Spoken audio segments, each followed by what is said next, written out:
নমস্কার, কেমন আছেন সকলে? আশা করি ভালো আছেন। অঙ্কনা ডেইলি লাইফস্টাইলে নতুন আরও একটি ব্লগে আপনাদের জানাই সকলকে স্বাগত। ঘড়ির কাঁটায় এখন কটা বাজে জানেন? এখন বাজে সকাল 5টা।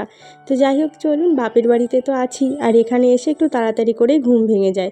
আমাদের পাড়াতে কিন্তু এখনও কেউ ঘুম থেকে ওঠেনি, জানেন তো, কিন্তু আমি উঠে গেছি। আমার গত কয়েকটা দিন ধরে একদম ঘুম আসছে না। তবে হ্যাঁ, রাত 10টা বাজলে একদম চোখটা আবার খোলাও রাখতে পারি না, তখন কিন্তু আমার আবার চোখ মুখ খুলে যায়। একদম আমি চোখটা বন্ধ না করে পারি না। তো যাই হোক, তাড়াতাড়ি করে শুয়ে পড়ি বলেই হয়তো তাড়াতাড়ি করে ঘুমটা ভেঙে যায়। বাড়ির সকলেই এখনও ঘুমোচ্ছে। ভাবলাম যে যেহেতু কেউ ওঠেনি, সকলকে বিরক্ত বোধ করবো না, আমি তার থেকে বরং উপরে এসে এখানে যে হাতের কাজ নিয়ে বসে পড়েছি। আপনাদের তো অনেক দিন ধরেই বলছি যে বাড়িতে এসেছি, বাড়িতে এসে আমি কখনোই বসে থাকি না। সত্যি কথা বলতে আমি কাজকে ভীষণ ভালোবাসি। কর্মরত জীবন থাকলে আমার মাথার থেকে অনেক দুশ্চিন্তাও দূরে থাকে। আমি কাজটাকে ভীষণ ভালোবাসি। আমি বসে থাকলে আমার হাজারো চিন্তা মাথার মধ্যে ঘোরে। তো সেই জন্যই মাকে বললাম, দাও আমি তাহলে মালাগুলো করে দিই। এদিকে কিন্তু আমি হাতের কাজটা নিয়ে সকাল সকাল করেই বসে পড়েছিলাম। আপনারা যারা যারা এই পর্যন্ত আমার ভিডিওটা দেখেছেন, আপনাদের সকলের কাছে আমি একটা রিকোয়েস্ট করব, দয়া করে আপনারা চ্যানেলটিকে সাবস্ক্রাইব করে আমার পাশে থাকবেন এবং এই ভিডিওটা একটু বেশি বেশি করে সব বন্ধুদের কাছে শেয়ার করবেন। ভালো লাগলে একটা লাইক করতে কিন্তু কেউ ভুলবেন না। আপনারা এই সাপোর্ট ছাড়া তো কখনো আমরা এগিয়ে যেতে পারবো না। আমাদের মতন ছোট ছোট ইউটিউবারদের জন্য কিন্তু আপনাদের সাপোর্ট অবশ্যই করে ভীষণভাবে দরকার।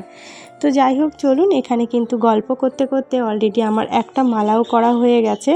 আর সত্যি কথা বলতে কি, আমার এইটা স্পিড দিয়ে দেখিয়েছি তো এই জন্য তাড়াতাড়ি মনে হচ্ছে। একটা মালা করতে কিন্তু 5 থেকে 6 মিনিটের বেশি সময় লাগে। দিন শেষে গিয়েও দেখা যায় যে 50 টাকা কি 60 টাকার ঘরে বসে কাজ করা হয়। আর এইদিকে যে আদিত্যবাবু সকালবেলা উঠেই কান্নাকাটি শুরু করে দিয়েছে ওর বাবার জন্য। ওর বাবা কি বলেছিল সেই কথাটা মনে নেই, তাই বলছে যে মা, তুমি বলেছিলে যে এই কাজটা করবে, এখানে এসে কেন করছো না? যাই হোক, চলুন, ও কি বলছে একটিবার শুনি। শোকেস থেকে বের করি, এই যে।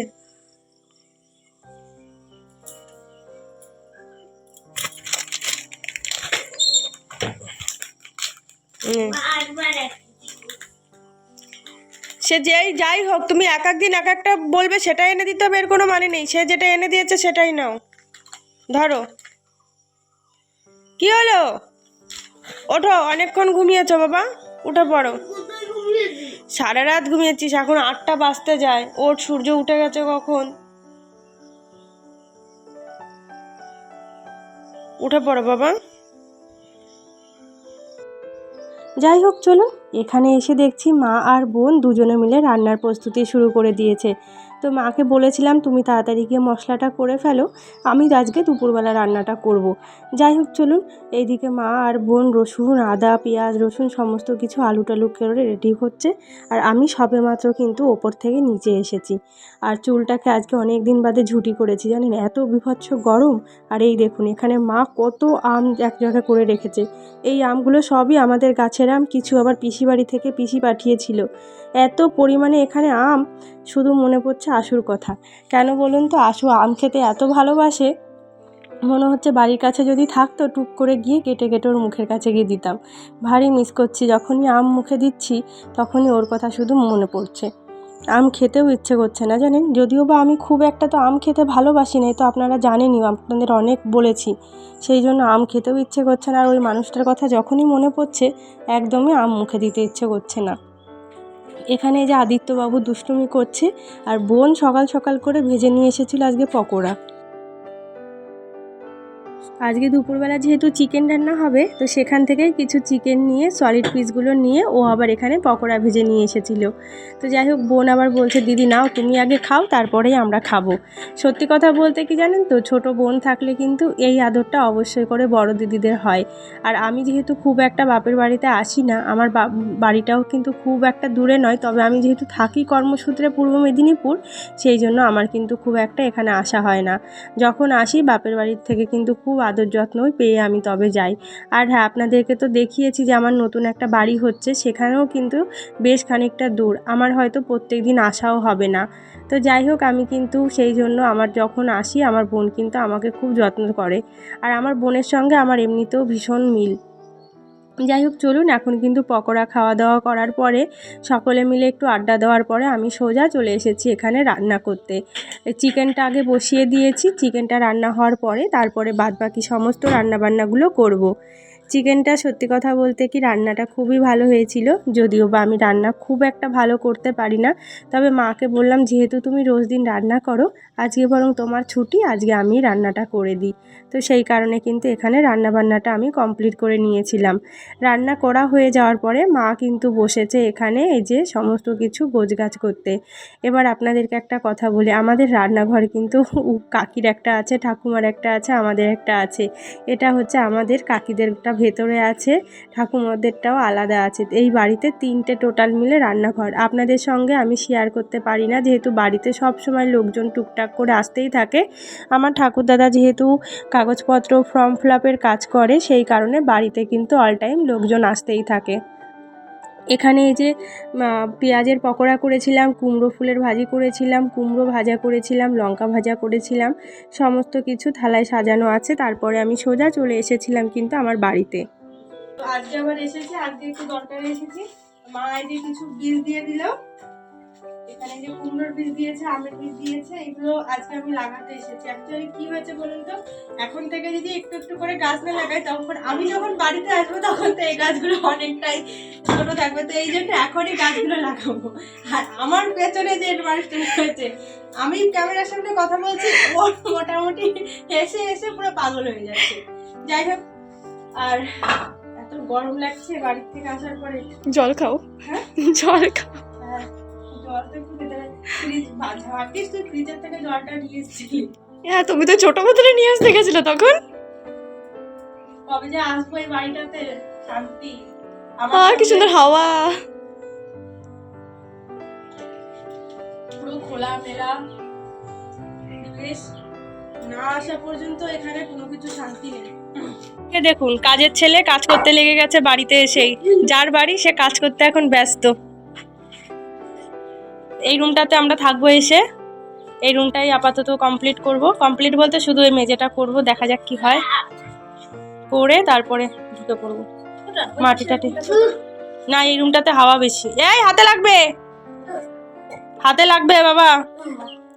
দেখ ওই পাশে কত কত পাকা বাড়ি, আমি তো এইগুলো লক্ষ্যই করিনি যে এখানেও কত বাড়ি, আমি তো লক্ষ্যই করিনি যে এখানে এত এত বাড়ি আছে।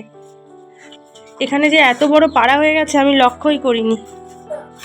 এই দেখুন এখানে কাকারা এই যে তেজপাতাগুলো কেটে নিয়ে যাচ্ছে।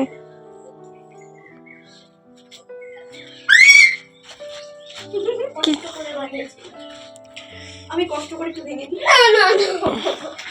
আমি এখন যাব এখান থেকে যে সারি সারি করে গাছগুলো লাগিয়ে দিতে আমার সীমানা বরাবর।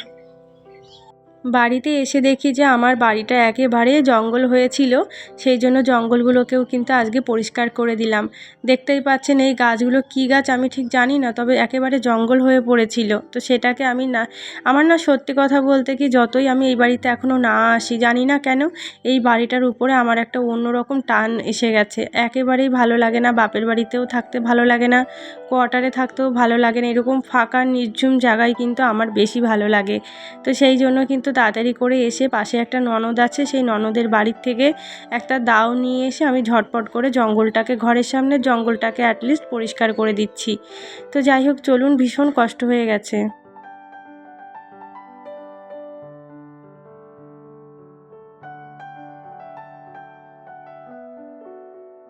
এখানে ছড়িয়ে দিয়ে চলে যাবো, আর লাগাতে পারছি না, ভীষণ কষ্ট হয়ে যাচ্ছে, ঘেমে একাকার অবস্থা আমার। উফ, আর এই যে আর একটু জল খাই, কিন্তু ঘরের ভেতরে এত সুন্দর ঠান্ডা, বাইরেটা একটু গরম বেশি।